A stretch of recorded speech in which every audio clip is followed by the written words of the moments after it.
You know how in movies, the worst day of someone's life starts with thunder or a broken coffee maker. Mine started with a knock. Just 3 short taps on my front door, but they hit like a battering ram. I was halfway through an email about printer cartridges, real sexy stuff, when I heard it. And by the time I stood up from my desk, I already knew.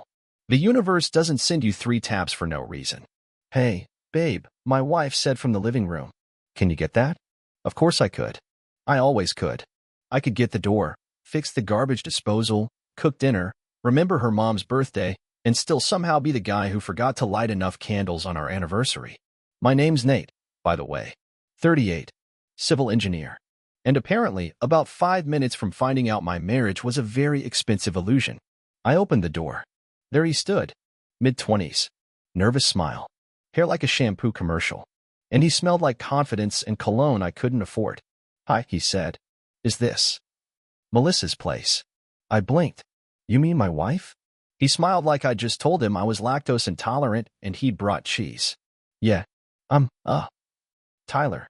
We work together. Work together. Right. And I'm the Easter Bunny." Melissa appeared behind me like a ghost. "Tyler? What are you doing here?" Her voice climbed an octave. Not fear. Not guilt. Just surprise. Like seeing your favorite barista outside the coffee shop. I thought, "You said your husband was out of town." There it was. The sentence that turned our porch into a courtroom. Tyler realized too late what he just said.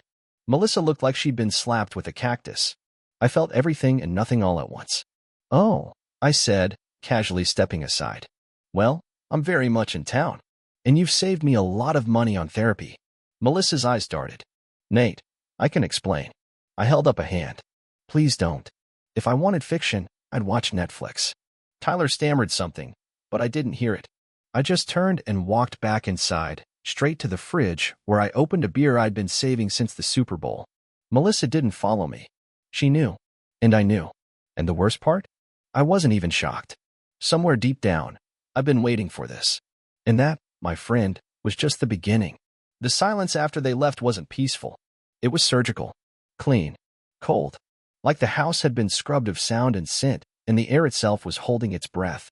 I sat at the kitchen table, same spot I used to set her coffee every morning, staring at the empty chair across from me. It still had the cushion she liked. I hated that cushion. Too lumpy. But I kept it there, because that's what you do when you think you're building a life, not waiting for the demolition crew. I didn't call anyone. Didn't rage. I just started taking inventory. One by one, I collected my things. My mug. My slippers. My shaving kit. My pride. It all fit into one duffel bag, because as it turns out, a decade of compromise doesn't weigh much when you're only packing what's yours. I left behind the stuff that screamed us, the wedding photos, the souvenir fridge magnets, that stupid puzzle we framed because we were so quirky. It all stayed. I wasn't about to split the atoms of our past. She could have the whole contaminated timeline. Before I walked out, I left her a note. Nothing dramatic. Just a line on a post-it, stuck to the fridge above a leftover salad neither of us wanted. "I didn't leave because you cheated. I left because you lied and still expected me to mow the lawn." I shut the door behind me. Quietly. No slamming. No storming. Just a simple goodbye with the sound of finality. The first night in the motel was surreal. Beige walls. Remote that barely worked. The air conditioner groaned like it was processing my emotional state. I laid on that stiff mattress and stared at the ceiling, wondering if it was possible to grieve something you hadn't buried yet. At 3:12 a.m., my phone buzzed. "Melissa, I messed up. Please call me." I stared at it. Thought about all the things I could say. Then I turned the phone over and let it buzz against the nightstand like a dying insect. Let her stew. Because if there was one thing I learned that night, it's this. I wasn't the ghost in this marriage. She was. The next morning, I drove to my brother's place. Jason, older by 4 years, divorced twice, professional cynic. If anyone was qualified to handle this kind of emotional shrapnel, it was him. He opened the door in gym shorts and a stained hoodie, holding a spoonful of peanut butter. "You look like you found out Santa's been sleeping with Mrs. Claus," he said, stepping aside. "Close," I replied. Except in my story, Santa is Tyler from her marketing team. Jason raised an eyebrow and offered me the peanut butter. I declined. For the next 2 hours, we sat in silence, except for ESPN murmuring in the background. Eventually, he said, "You staying with me?" I shrugged. until I stopped fantasizing about deleting her Netflix profile. Jason just nodded and tossed me the remote. In his world, that was a full therapy session. The texts kept coming. Melissa was on a roll classic apology tour, complete with, "It didn't mean anything, I was confused," and "You were emotionally distant." Funny how you can be both emotionally distant and also the guy who packed her lunch every Tuesday with a sticky note that said, "You've got this." By the afternoon, my inbox lit up with a message from Tyler. Subject line, "About today." I didn't open it, but I stared at it long enough to imagine the nonsense inside. "Hey man, I didn't mean for this to happen. She told me you two were on a break. I didn't know she was married. Let me tell you something. If you have to clarify what kind of married someone is, you're not dating, you're detonating." Later that evening, Jason handed me a beer and said, "You know, you can forgive her." I took a long sip. Yeah, and I could also forgive gravity if I fell off a roof. Doesn't mean I'm climbing back up. That night, I started making a list. Not of her mistakes, that would have taken all year, but of the little signs I'd ignored. The moment she'd turned away in bed, the way she stopped laughing at my bad jokes, the way her phone suddenly needed a password when it never had one before. Turns out, betrayal doesn't always start with fireworks. Sometimes, it begins with a silent phone face down on a dinner table. There's a strange moment of peace that settles over you after the shock wears off, like the eye of the storm where everything is still but you know the back half's coming. That's where I lived for the next week. Melissa kept texting, sometimes twice a day, then 5 times. Then radio silence for 48 hours, followed by a sudden flurry of guilt-ridden paragraphs that read like she was trying to earn a gold star in emotional gymnastics. The last one said, "If you just talked to me more, maybe I wouldn't have looked elsewhere." Ah, the old "you drove me to cheat" defense. Classic. I didn't respond. Not because I didn't have words, but because I had too many, and none of them were gentle. And I wasn't in the business of offering soft landings anymore. The truth is, when someone cheats on you, it's not the act that breaks you. It's the realization that the person who once kissed your forehead and whispered promises now looks at you like an inconvenience. Like a roommate they didn't sign up for. Like a project they grew tired of finishing. I know that now. Back at Jason's, I was a temporary fixture. I slept on his couch, my bag tucked in the corner like a sad monument to impulsive packing. I lived on black coffee and whatever frozen things he microwaved for dinner. He kept offering me whiskey. I kept saying no. One night, I sat out on his porch and called her mother. Yeah, I know. Weird move. But I liked Cheryl. Always had. She was kind, fair, a little blunt, which I respected, and she loved her daughter enough to hope we'd last. When she picked up, there was no preamble. "Nate," she said, "I'm so sorry." There it was. That's all I really needed. Not defense, not excuses. Just acknowledgement. "Did she tell you what happened?" I asked. Cheryl sighed. "Some version of it. Yeah. Said she was confused. Said you were distant." Right. Because monogamy requires a group hug every 2 hours. "She's not proud," Cheryl added softly. "And neither am I." There was a pause. "You know she had a ring picked out," Cheryl continued. "Said she wanted to surprise you this fall. A new one. Something different. Said you deserved better." I exhaled hard. Well, she delivered on different, I'll give her that. We spoke a little longer, cordial, restrained, like two survivors comparing notes after a natural disaster. When I hung up, I felt no closer to closure, but strangely more solid. Because sometimes knowing you're not crazy is all the clarity you need. The next morning, I went back to the house. I didn't tell her I was coming. I just walked in using my key, because yes, it was still my house too, and stepped into what used to be a shared life. The scent of lavender candles. The faint trace of her shampoo in the air. The echo of silence so loud it might have been screaming. She was in the kitchen. She turned and froze, like I was an apparition. "Nate," she said, like the name tasted strange in her mouth. "You're here." "Not for long," I said. "Just came for the rest of my things." She swallowed. "You could have texted. You could have not cheated." Silence. Then she said the one thing I wasn't ready for. "Do you hate me?" That caught me. Not because I hadn't thought about it. I had. Plenty. But because I hadn't settled on the answer. So I looked at her, really looked at her. Same eyes I fell for. Same nervous fidget. Same woman, somehow suddenly a stranger. "No," I said finally. "Hating you would mean I still gave you that power." Her face shifted. That crippling moment where realization starts to creep in and shame peeks through the cracks. I walked past her, down the hall, into the bedroom that now looked like a department store display of a happy marriage. I took what was mine. Nothing more. Sweaters. Watch. The book she never read that I finished twice. A box of letters she used to write before life got too busy. I left the rest. The photo albums. The anniversary scrapbook. Even the ceramic bowl we made on our third Valentine's Day, which still had a chip from where I dropped it, and she laughed instead of yelling. Let her keep it all. Before I walked out, I turned to her one last time. I gave you the version of me that stayed loyal through the dry spells, through the distance, through all the days when loving you felt like building a fire in the rain. And you. I gestured around the house. You lit a match in the closet and called it warmth. She didn't follow me out. She didn't call my name. She just stood there, motionless, framed in the doorway of the home we built like a character in a story she didn't bother finishing. And me? I drove away. No music. No tears. Just a quiet hum of resolution in my chest, and the subtle feeling that maybe, for the first time in a long time, I was finally driving toward myself. I didn't go back to Jason's. Instead, I drove 2 hours north to a cabin I'd rented once for our anniversary, Melissa and I. Back then, it was snowing, and we'd spent the weekend drinking cocoa, burning marshmallows, and pretending the world outside didn't exist. Now, it was spring, and I came alone, with a duffel bag, a laptop, and a pile of anger that had finally started to cool into something sharper, clarity. The cabin was mostly empty, but familiar. Exposed wood beams, a stone fireplace, a couch that had seen better decades. I dropped my stuff inside and sat on the deck, staring at the pine trees like they owed me answers. For the first day, I did nothing. No calls. No emails.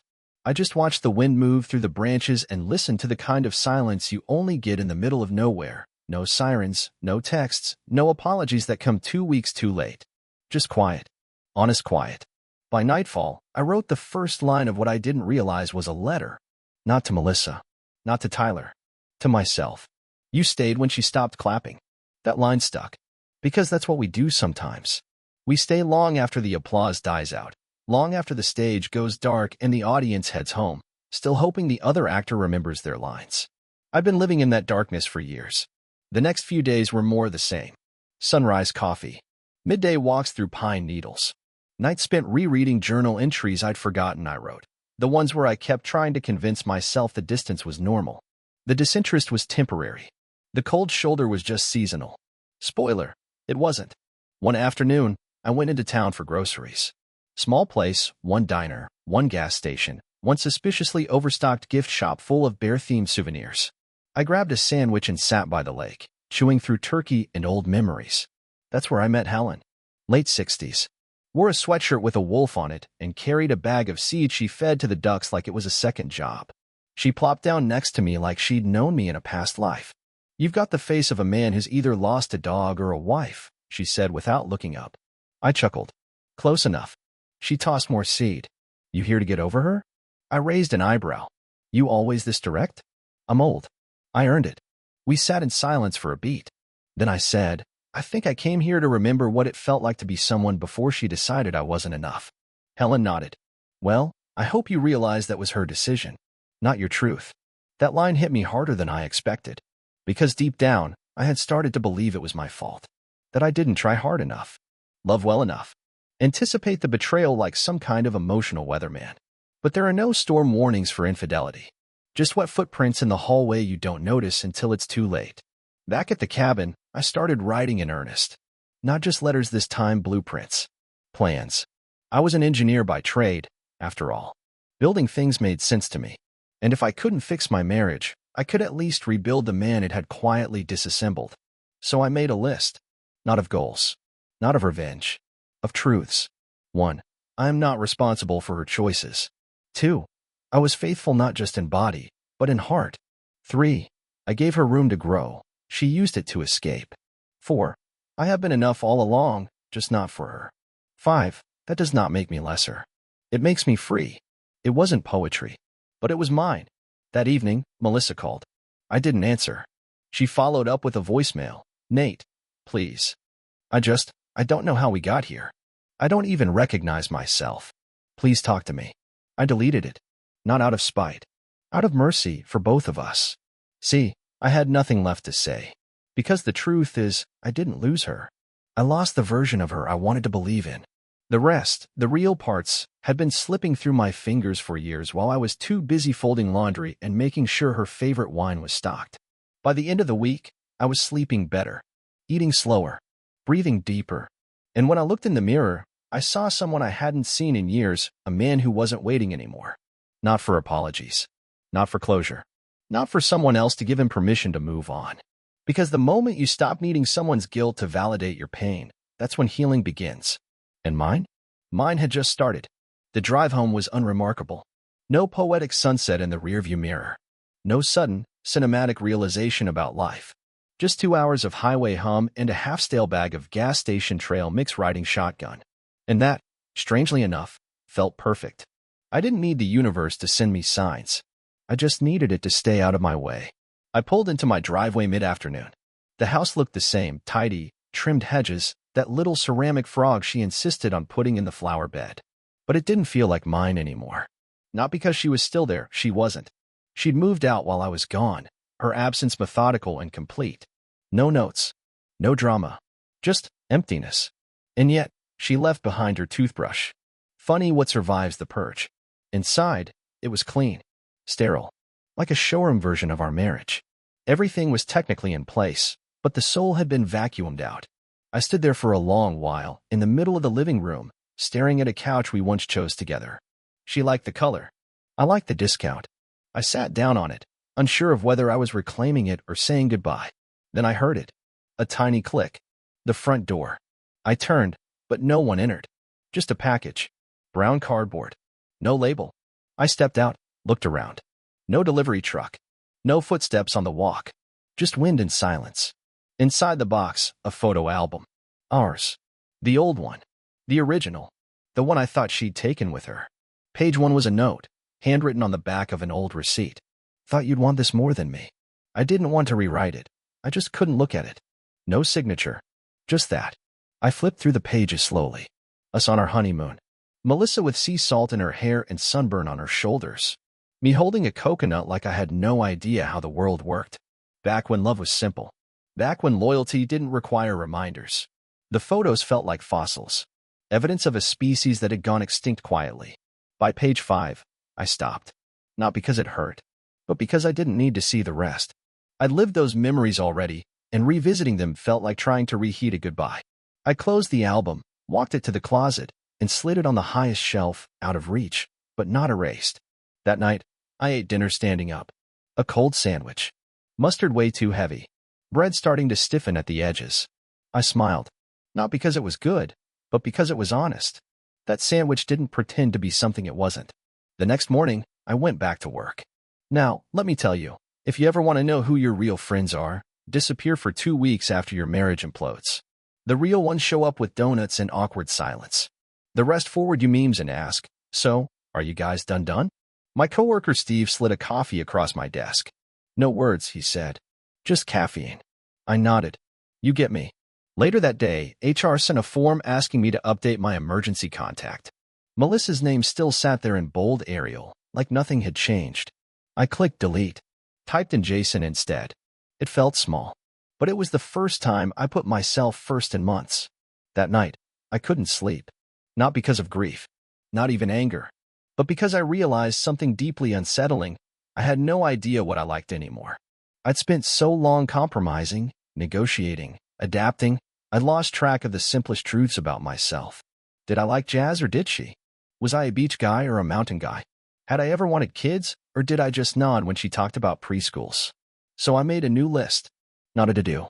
Not a healing checklist. Just a list called Maybe Me. Maybe I like Whiskey Nate. Maybe I want to adopt a dog. Maybe I hate duvet covers. Maybe I want to write something that isn't an engineering report. Maybe I'm not boring. I just needed space to be interesting. That list grew fast. It was like opening a junk drawer and finding a blueprint to your own soul. Over the next week, I tested it. I booked a boxing class. Not because I wanted to hit anything, but because I wanted to know if my fist still had opinions. I bought a cheap used guitar on Craigslist. The seller said it was out of tune. I told him so was I. I even made my own damn coffee, black and bitter and honest. And then, because life has a sense of humor, I ran into Melissa. At the grocery store. Aisle 9. Canned beans and cereal. She looked smaller. Not thinner, just smaller.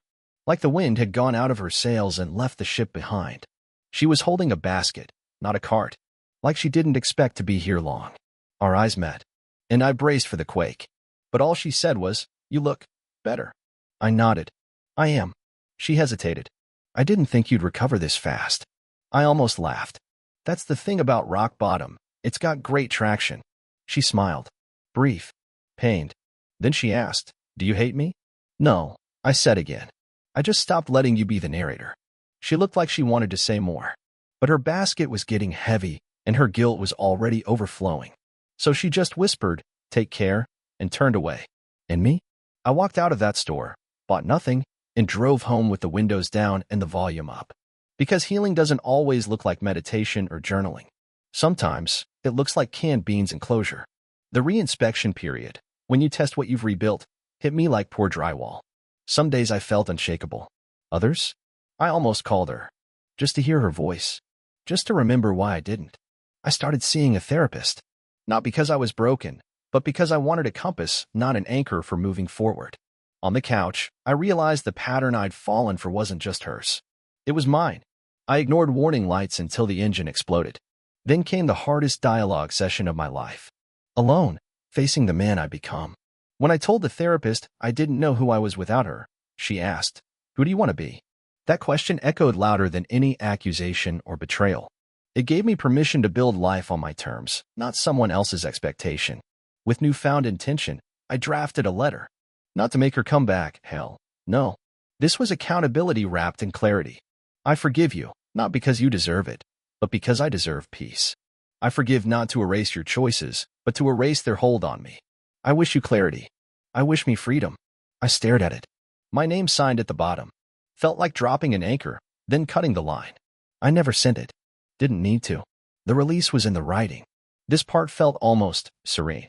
I booked a weekend getaway for one. Hiking boots, solo playlist, a promise to do nothing but find out if I liked my own company. Day one I nearly got lost. Thought I'd cried at tree roots. Real tears? Not mine. Just sweat. Just earth. By the end, I'd found two things. My legs still worked. And neither did I need someone else to define forward. Back home, life resumed. Work felt purposeful again. Friends treated me differently now, respectfully, not pitifully. And every morning when I looked in the mirror, I saw someone quieter, and stronger. Now, here's where the narrative turns dark, not filthy or gratuitous. But it turns. One evening, I drove out to the cabin's dirt road. Turns out, Tyler stayed in the same rental. He was leaving when I pulled up. He saw me. We faced off like two men who know they're in the wrong story. We stood silent. He swallowed. "I'm sorry," he said. I watched the sunset behind him, found no warmth there. "That's for her," I said quietly. "Maybe you'd have better luck building your own story somewhere else." He squared his shoulders, tried for a nod. Then I did something I almost never do. I raised my fist. It swung once, air. No contact. But the intention cracked the moment wide open. Tyler knew. I knew. That fist was for every unspoken moment she chose him over me. For every late-night shift she didn't mention. For every time I stood in front of our house while she was inside with him. He went rigid. "Go home," I said, voice low but steady. He turned and walked away, straight and fast. Didn't look back. I stood there, hands still raised, nothing to strike. Just a man declaring, "This ends now."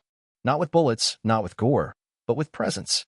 With the knowledge that sometimes the greatest revenge isn't what you do to them, it's what you refuse to do.